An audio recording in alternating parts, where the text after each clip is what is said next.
एक बाहरी अंतरिक्ष भगोड़ा पकड़े जाने से बचने के लिए पृथ्वी के शरणार्थी के रूप में खुद को छुपाता है, लेकिन इसके बावजूद कि वो बहुत कोशिश करता है एक मृत आदमी के सिर का उपयोग करके छल करने के लिए काले कपड़ों वाले सख्त पुलिसकर्मी की तेज नजर के सामने वो अभी भी असफल रहता है। बाहरी अंतरिक्षीय प्रबंधन संधि के अनुसार वे तुरंत मृत आदमी के सिर को छीन सकते हैं। वे उसे पकड़कर अपने साथ ले जाने की तैयारी कर रहे थे। इसी बीच अचानक राजमार्ग पर पुलिस की टीम नजर आ गई, जिससे शुरुआत में सहयोगी बाहरी ग्रह का भागा हुआ अपराधी तुरंत प्रचंड क्रोध में आ गया और बूढ़े जासूस को धक्का देकर गिरा दिया। फिर अपना बड़ा मुंह खोलकर पुलिस की ओर झपट्टा मारा। देखते ही देखते स्थिति नियंत्रण से बाहर हो गई तो साथ ही सल्लाकर कहा कि उसे गोली मार दो। अभियान के दौरान एजेंट का शरीर कमजोर पड़ गया और उसकी हर चेष्टा व्यर्थ जान पड़ी। वो असहायता में अपने हथियार निकालने की कोशिश की और बिना किसी संकोच के एलियन भाग्य को तुरंत मार डाला। आसपास के पुलिस अधिकारी आवाज सुनकर तुरंत घटनास्थल पर पहुंचे, लेकिन इससे पहले कि वे स्थिति को समझ पाए, एजेंट ने धीरे धीरे अपने पास से मेमोरी विस्तारक उपकरण निकाला। उन सबको चेतावनी दी कि बंद न करें। तेज रोशनी के संपर्क में आते ही पुलिस अधिकारियों के दिमाग साफ हो गए। वह गैस विस्फोट का कोई बहाना बना सकते हैं ताकि वे जल्दी से चले जाएं। फिर आपूर्ति दल मैदान में प्रवेश करता है। तेजी से बाहरी भागने वाले अपराधी के निशानों को मिटा दिया। इस बीच वो साथी के पास जा सकते हैं और उन्हें ढाढ़स बंधाने के लिए बात कर सकते हैं। हालांकि पुराने एजेंट को लगता है कि वे बूढ़े हो चुके हैं, शायद इस काम के लिए अब अयोग्य हैं। परंपरा के अनुसार वही रीसेटर निकाल सकते हैं ताकि दोस्त को फिर से मानव समाज में भेजा जा सके। लेकिन अजीब बात यह है कि किसी कारण से हाल ही में उन बाहरी जीवों के पृथ्वी पर अवैध आगमन से असाधारण रूप से सक्रिय न्यूयॉर्क के डिटेक्टिव की पीछे हटने के दौरान वो ऐसे हथियार भी इस्तेमाल करने को तैयार है जो विल्स ने कभी नहीं देखे। सौभाग्य से आदमी ने तुरंत दृष्टि और हाथ से उसके हथियार तोड़ दिए और उसे पकड़ने के लिए तैयार हो गए। लेकिन चोर मरने तक नहीं माना और बल का सहारा लेकर झटके से मुक्त हो गया। स्पाइडरमैन की तरह बिना रस्सी के हजारों फीट ऊंची इमारत पर चढ़ गया। इस अजीब दृश्य ने विल्स को तुरंत ही बेहद चौंका दिया। उसने सोचने का टाइम नहीं लिया और जल्दी से खिड़की तोड़कर सीढ़ियों पर चढ़ गई। आखिरकार छत के बाहर निकलने वाले द्वार पर उसने आदमी को रोक लिया। जब चोर ने देखा कि भागने का कोई रास्ता नहीं है तो वो आत्मसमर्पण करने लगा। उसने कहा कि मानव दुनिया का अंत आने वाला है तो मरने से क्या फर्क पड़ता है। इन बातों को सुनकर विल के सर पर बहुत सारे सवाल उठ गए। चोर की उन अजीब आंखों का उसे गहरा असर पड़ा, पर उसके पूछने से पहले वो आदमी छत के किनारे पर चला गया और बिना सोचे समझे नीचे कूद गया। संदिग्ध की अचानक मृत्यु से विल को दोषी ठहराया जा रहा है, जिससे उसे पूरी तरह से पूछताछ का सामना करना पड़ा। लेकिन उसकी परिस्थिति बहुत अजीब थी। चाहे वो कितना भी समझाए, किसी ने भी उस पर विश्वास नहीं किया। सिर्फ एक रहस्यमय व्यक्ति विल के पास आया और उसने कहा कि वो उसे इस आरोप से बचा सकता है। उसने दूसरे को अपने साथ समय रोकने के लिए सबूत खोजने के लिए कहा। अचानक शेन स्विफ्ट रोला को सफेद रोशनी ने याददाश्त भ्रष्ट कर दी। इसके बाद एजेंट हुआंग अंदर आया और विल को मिट्टी के गुटके से छुड़ाया। ऐसा पता चला कि वो आत्महत्या करने वाला संदिग्ध व्यक्ति याकिलन साम्राज्य का एक साधारण सैनिक था, जो पुनर्गठन युद्ध में असफल रहने के कारण निष्कासित किया गया था। पृथ्वी पर अवैध रूप से आकर चोरी करके जीवन गुजारता था। वो अजीब सा आंखें उसके सांस लेने का उपकरण थी। जब विल ने अजीब सा सवाल किया तो खुद को सा प्रयास भी छोड़ दिया और पूछा कि क्या वो बंदूक को फिर से पहचान पाएगा अगर उसे दिखाई दे। सटीक जवाब प्राप्त करने के बाद ये तय किया जा सकता है कि विल को लेकर बाहरी ग्रह के हथियारों से शुरुआत करें। रुको, हम फिर आते हैं। देखते हैं, मैं तुम्हें बहुत से लोगों का काम दिखाता हूँ। सब कुछ तैयार है। अच्छा काम, ऐसा लगता है। जल्दी ही दोनों वीर क्षेत्र में एक दुकान पर पहुंचे जो अहंकार के लिए जिम्मेदार थी। पुलिसकर्मी के रूप में विल को दुकानदार स्लिम शेड के साथ अक्सर व्यवहार करना पड़ता था, इसलिए उसने तुरंत स्वयं को आगे बढ़ाया और कमरे में पहले घुसकर बातचीत शुरू की। परंतु उसकी बातों को बिल्कुल भी महत्व नहीं दिया गया।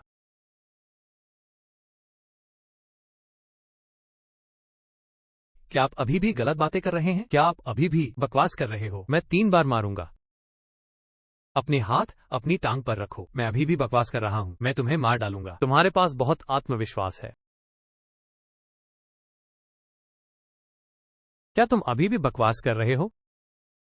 के धमकी के चलते चालाक भूत ने बस बटन दबाने का सहयोग किया। उसके गैरकानूनी तरीके से बेचे जाने वाले हथियारों को दोनों के सामने रख दिया। विल ने पहचाना और के को एहसास हुआ कि ये एक शक्तिशाली ऊर्जा हथियार है। चोरी करने वाले साइबर मनुष्य ने भारी पैसे खर्च करके इसे खरीदने का फैसला किया। पीछे कोई गुप्त रहस्य छुपा होना तय है। दुर्भाग्य से चालाक भूत को इस बारे में पता नहीं है। चाहे के कितना काय या फरेब करे, वो जरूरी सुराग नहीं पा सका। उपकरण के नीचे उसके सारे हथियार एक साथ जब्त कर लिए गए। दुकान से बाहर निकलने के बाद विल की दृष्टिकोण में एक बड़ा परिवर्तन आया। फिर भी उसे पूछने से पहले ही के ने अपने जेब से मेमोरी डिलीटर निकाल लिया। एक सफेद चमक के साथ विल ने अचानक एक चाइनीज रेस्तरां में खुद को पाया। के को अपने आप से ही ठंडे मजाक कहते हुए देखकर उसकी शकों में और ज्यादा बढ़ोतरी हो गई। शायद उसने उसकी घबराहट समझ ली। के ने बहुत समझाने के बजाय एक विज्ञप्ति पत्र निकाला और विल को कल सुबह 9 बजे बैली स्ट्रीट 504 नंबर पर जाने का इंतजार करने को कहा। विल को समझना था कि वास्तव में क्या हुआ है। अगली सुबह विल ने नियुक्त स्थान पर पहुंचने का वादा निभाया, परंतु एलिवेटर से बाहर निकलते ही उसने देखा कि वहां उसके अलावा 6 अधिकारी भी आ चुके थे। वे सभी विशिष्ट सैनिक थे। केवल विल एक साधारण साधारण पुलिसकर्मी था। हालांकि किसी को भी यहाँ आने का उद्देश्य नहीं पता था, फिर भी सबने परीक्षा को स्वीकार किया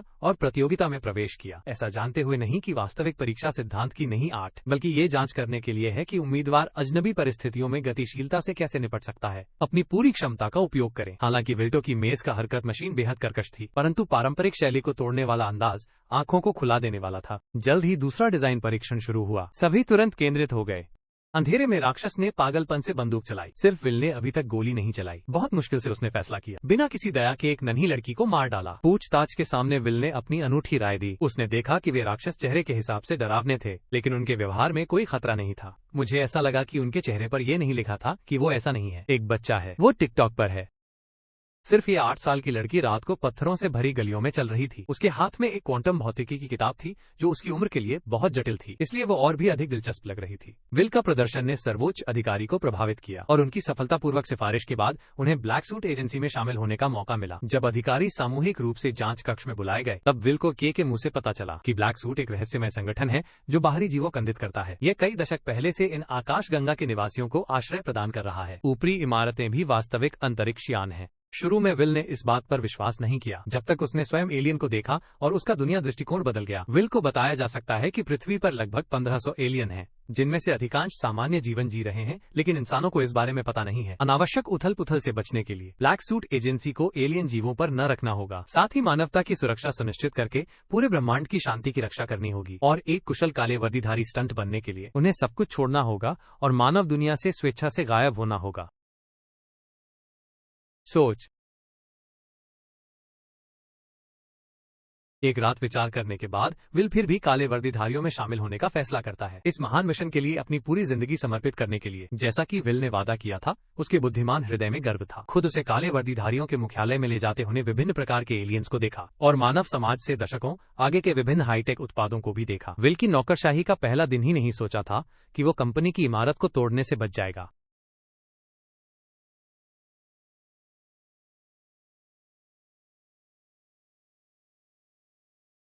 ठीक है।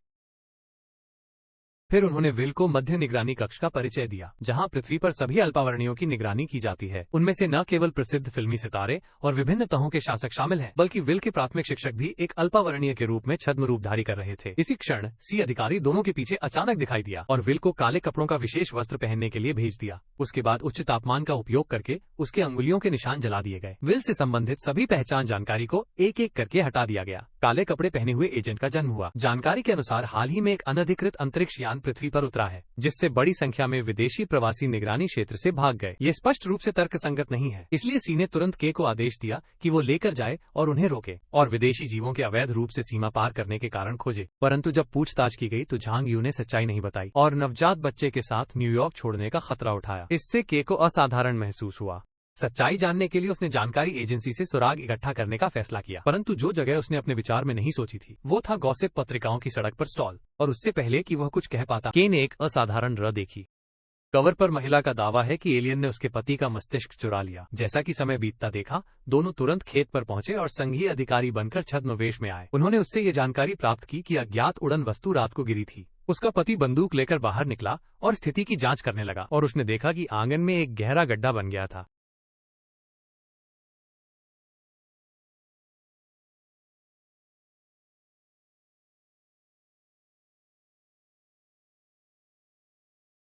थोड़ी देर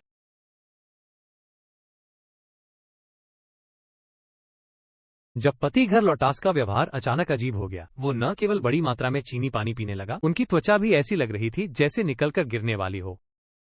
अरे, क्या ये चमड़ा है?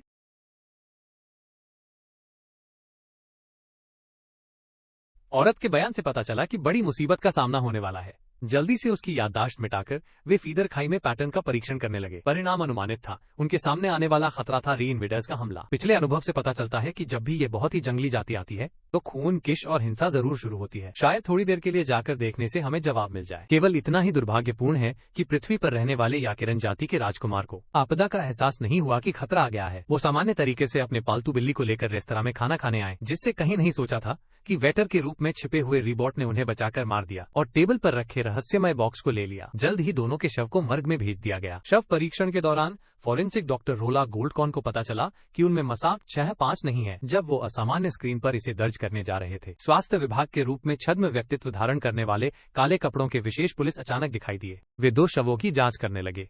याद रखिए, एक शव के कान पर एक चिन्ह था। उत्सुकता से वो उसे हल्की तरह से दबाया। धुएं की एक झलक के साथ शवालय में लेटे शव का चेहरा खुल गया और इसके अंदर बैठा एक नाजुक आंखों वाला और धीमी सांसों वाला बाहरी ग्रह का निवासी। मौत के समय वो विल से बात करता हुआ बताया, युद्ध से बचने के लिए जरूरी है कि आप हंटर जागरूक की जगह पर गैलेक्सी चेयर पाना चाहिए। ऐसा कहकर वहीं उसका अंत हो गया। लेकिन इससे पहले कि दोनों रहस्य को सुलझा पाते, पता चला कि मरने वाला अस्किलन जाति का राजकुमार था। अगर सही ढंग से न सुलझाया गया तो पृथ्वी को एक बड़ा खतरा झेलना पड़ेगा। रोरा की याददाश्त मिटाने के बाद दोनों मुख्यालय में वापस आकर बहुत सारी जानकारी देखते हैं, लेकिन अस्किलन राजकुमार के एक शब्द को भी नहीं समझ पाते, क्योंकि टाइगर हृदय पर केवल 3 तारे हैं। ऐसा करना बिल्कुल असंभव है पूरी गैलेक्सी को समेटने के लिए। जब सभी उलझन में पड़े थे, मॉनिटर पर अचानक बड़ी संख्या में बाहरी ग्रह के लोगों के पृथ्वी से भागने की चेतावनी आई। डिटेक्शन सैटेलाइट को एडजस्ट करके तभी पता चला कि एक विशाल अग्रलोन युद्धपोत पृथ्वी के ऊपर खड़ा है, जो किसी भी पल युद्ध शुरू करने के लिए तैयार है।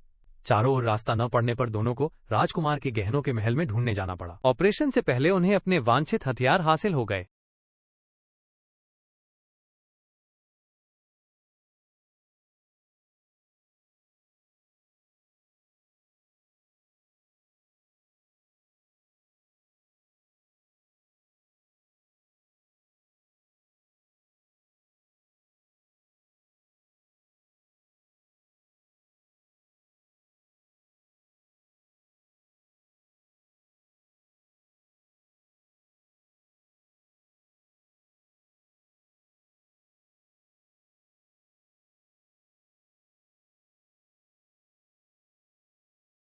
ऐसा इसलिए हुआ क्योंकि शियोशुई की प्रतिक्रिया बहुत तेज थी। 3 गोली चलाने के बाद भी उन्हें निशाना नहीं लगा। बस इसके जहाज को छोड़कर दूर जाने देना पड़ा। दोनों की उपस्थिति ने आसपास के लोगों का ध्यान आकर्षित कर लिया। इसके बाद मुझे मुख्यालय से किसी को भेजना पड़ा।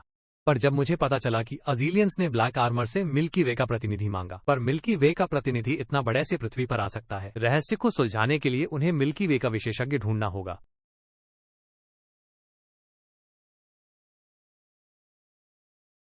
पूछते हुए बनाया गया है। ये एक थोड़ा सा हाउंड है। अब समझ में आ गया कि याकिरन राजकुमार विश्व की अध्यक्षता करते हैं। इस तरह की विश्व की सीट वास्तव में ब्रह्मांड की शक्ति स्रोत है। उसकी छोटी घंटी में बड़ी शक्ति छिपी है। अगर इसे भारी पादों वाले के हाथ लग जाए तो न केवल याकिरन ग्रह बच नहीं सकता, बल्कि पृथ्वी को भी एक बार फिर से याद करना पड़ेगा। इस बात को सुनकर तुरंत दीवार पर लटकी हुई तस्वीर की याद आ गई। शायद गैलेक्सी सिट उस बिल्ली पर है जिसे ओरियन कहते हैं। इस बात पर विचार करते हुए कि राजकुमार की मृत्यु के बाद उसकी बिल्ली को भी साथ में इस दुनिया में भेज दिया गया था, दोनों ने फिर से मदद के लिए पूछताछ की कि क्या कोई ने उस कीड़े को देखा है। पर अचानक पूछताछ का सामना करते हुए रोला बार बार मदद के लिए छुपाने की कोशिश कर रही थी। विल ने सोचा कि वो उसे आकर्षित कर रही है और उसी पल आश्रय की ओर भाग गया, जब तक टेबल के वाला कीड़ा आगे नहीं आ गया, जिसने न केवल गैलेक्सी सेट छीन लिया बल्कि रोला को भी बंधक बनाया और उसे खिड़की से बचकर ले गया। जब दोनों बाहर निकले तो पहले से ही दूसरे का कहीं पता नहीं था। सौभाग्य से जहाज काले वस्त्रों वाले आदमी के पास था। बस पृथ्वी के वायु क्षेत्र पर पूर्ण रूप से अवरोध लगाना है और मानो जल्द ही उन्हें ढूंढ लिया जाएगा। पर जब वे आत्मविश्वास से भरे थे, अग्रिम युद्धपोत ने अंतिम आदेश दिया।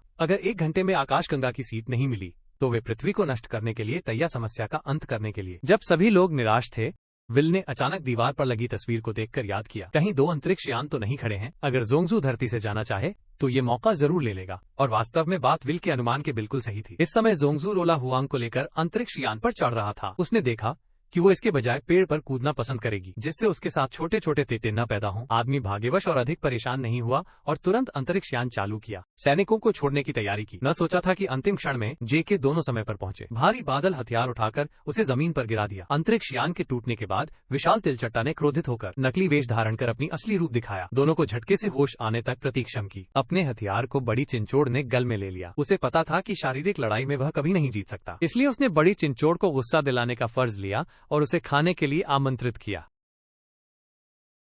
जबकि जुए ने समय बचाने का काम लिया ताकि बड़ी चिंचोड़ दूसरे अंतरिक्ष यान पर चढ़ न सके। लेकिन अजीब तौर पर भारी पैर वाला दोनों की योजना को समझ गया। विल की गड़बड़ी से बिल्कुल नहीं ध्यान दिया। एक ही क्षण में उसने आदमी को उड़ा दिया। देखते देखते बड़ी चिंचोड़ अंतरिक्ष यान पर चढ़ने वाली थी। विल अचानक एक योजना बनाता है और जानबूझकर तिलचट्टे को पीसकर दुश्मन को गुस्सा दिलाता है।